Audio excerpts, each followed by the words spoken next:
Nakumbuka wakati corona ilikuwa imeshika. Alafu umeenda mahali kwa gari. Sana sana wale wana travel distance. Unatoka Nairobi kwenda Nakuru. Unaingia kwa gari na kunanyesha. Kila mtu anafunga dirisha. Na corona imeshika. Kila mtu anafunga dirisha. Sasa unajua kile KV, the fog inakuja kwa dirisha. Na hakuna mtu anataka kufungua dirisha. Na kila mtu ameweka kama maski yake na kama teremsho mpaka hapa. Alafu ndani ya hiyo gari kuna watu wawili wanakohoa.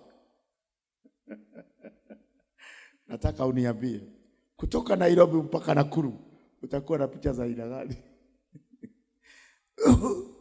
Akitoka unasikia kama unataka kutoka uchukue gari hiki. Unajua ni kwa nini? Sababu number 1 una imagine ametoa germs. Hii kitu inaendaga kwa hewa. Kwa hivyo in your imagination, the devil also uses imagination to defeat your faith and to dilute your faith.